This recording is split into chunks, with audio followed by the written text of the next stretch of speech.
और देखिए अब जो खबरें लगातार हम आपको दिखा रहे हैं वो बता दें आपको किस तरह से ये 8 बड़ी खबरें रूसी पोस्ट पर दागी गई हैं मिसाइलें। वहीं गाजा सिटी की हमने आपको तमाम तस्वीरें दिखाई। यूक्रेन में रूस की विनाशक ड्रोन स्ट्राइक चल रही है। आईडीएफ का गाजा में भीषण अटैक हुआ है। युवाओं ने जंग के विरोध में प्रदर्शन किया है यूक्रेन के अंदर। और चीन में जो आग लगने की बड़ी घटना सामने आई है उसके बारे में भी हमने आपको बताया। आपको ईरान की 3 बड़ी खबरें सबसे पहले दिखाते हैं। ईरान पर नॉनस्टॉप हमला हो रहा है और अमेरिका ने हमले से इनकार किया है। जी हां, फिर ईरान पर हमला कर कौन रहा है, क्योंकि अमेरिका तो इनकार कर रहा है। बहरीन, कुवैत और कतर के बाद जॉर्डन पर बदले में ईरान ने हमला किया है, रिटेलिएट किया है।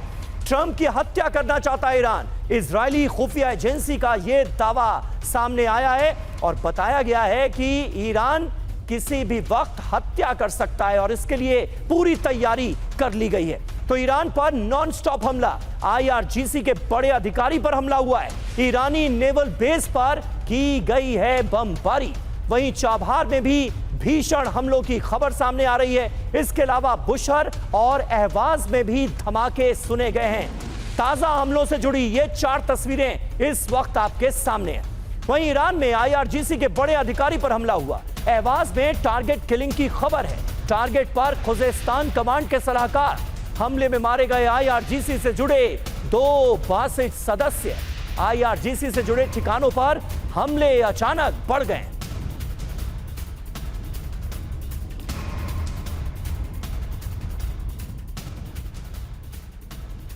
और इस बीच देखिए एक और अहम खबर, ईरान के कोनारक नेवल बेस पर बमबारी से जुड़ी। दुश्मन ने लड़ाकू विमानों से 2 बार हमला किया। इजरायल के साथ खाड़ी देशों की कार्रवाई का दावा। सिस्तान बलूचिस्तान प्रांत में 2 बड़े धमाके हुए। कुवैत की धरती से दागी गई कई मिसाइलें, पता यह भी चला है।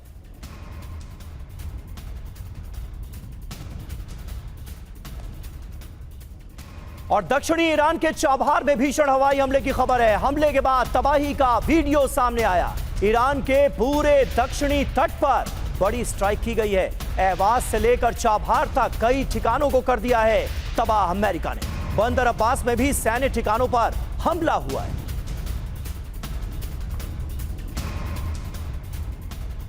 और वहीं दक्षिणी ईरान के बुशहर और अहवाज में भी धमाके सुने गए। बुशहर इलाके के आसमान में उठा धुआं। ईरान के एकमात्र न्यूक्लियर प्लांट के पास भी हमला हुआ है। परमाणु प्लांट के पेरिफेरल एरिया में मिसाइल गिरी है। सोचिए आप, ये कितना घातक हो सकता है। ताजा हमलों में बुशहर को दोबारा निशाना बनाया गया है। तो ये तमाम बड़े हमले हुए हैं ईरान के अंदर, लेकिन अमेरिका कर रहा है हमलों से इनकार।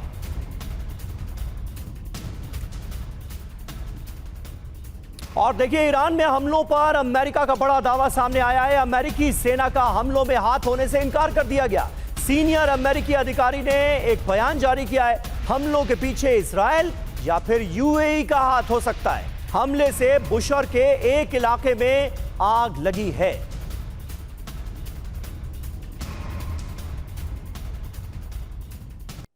तो देखिए अमेरिका का ईरान पर हमले से इनकार। क्या यह संभव है कि अमेरिका की मर्जी के बिना ईरान पर कोई हमला कर दे? क्योंकि अमेरिका के सेना के एक सीनियर अधिकारी के हवाले से यह खबरें सामने आ रही हैं कि हमने नहीं किया, हो सकता है यूएई ने कर दिया हो। क्या यह संभव है कि इजरायल अमेरिका को बिना बताए ईरान पर हमला करे?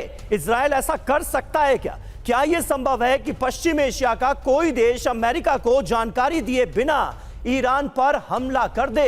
इतनी हिम्मत है क्या किसमें? अब यह जंग अमेरिका प्लस इजरायल प्लस पश्चिम एशिया वर्सेस ईरान हो गई है क्या? यह अपने आप में एक बड़ा सवाल है। हमारे साथ ऑगस्टीन सर भी मौजूद हैं। ऑगस्टीन सर, आपसे जानना चाहूंगा क्या लग रहा है अब ईरान पर जो हमले हो रहे हैं, जो फ्रेश अटैक्स हुए हैं, उसके बारे में तो अमेरिका मानने के लिए ही तैयार नहीं है कि यह हमला हमने किया। कहा यह जा रहा है कि यूएई ने कर दिया। खबर तो यह भी आ रही है कि कुवैत से भी कोई मिसाइल ईरान पर मारी गई है। लगता क्या है आपको? देखिए समीर जी, 2 चीजें इसमें स्पष्ट है। पहली बात, ये पहली बार आपने देखा होगा, ये पूरे जो लड़ाई का जो भी किस्सा हुआ है, पहली बार अगर यूएस ने डिनाई किया है तो इस बार किया है। दूसरा और सबसे महत्वपूर्ण समीर जी ये बात ये है कि कब तक कुवैत हो, बहरीन हो, यूएई हो, कब तक अटैक सहता रहेगा और कब तक यूएस रिटेलिएशन के लिए बैठा रहेगा। उनके पास जो हैं या फिर उनके जो आर्म्ड फोर्सेस हैं, चूड़ियां नहीं पहन के बैठी हैं। उनके भी आर्म्ड फोर्सेस, उनके जो किंग हैं, उनको बोलोगे कि हमें रिटेलिएट करना चाहिए। अगर उन्होंने रिटेलिएट किया भी है तो उसमें गलत क्या है? दूसरी बात। और तीसरी बात क्या है, मैं नहीं, लेकिन अगर रिटेलिएशन हुआ है, अगर उस तरफ से रिटेलिएशन हुआ है, खाड़ी देशों की तरफ से हुआ है, तो यानी अमेरिका की रजामंदी ली गई होगी ना? बिल्कुल ली गई होगी। और दूसरी बात, अमेरिकन हार्ड ही है इनके पास, और कोई हार्ड है नहीं। तो अगर इस्तेमाल हुआ होगा समीर जी, तो अमेरिकन हार्डवेयर का ही इस्तेमाल हुआ होगा। और अमेरिकन हार्डवेयर आप और हम जानते, अगर आपको बेचा भी है, उसका कंट्रोल अमेरिका के पास तक रहता है ना। अमेरिका जो कहते हैं ना कि ये काम बिल्कुल ही नहीं हुआ हो। लेकिन जो है ये बहुत एक चीज है। ठीक है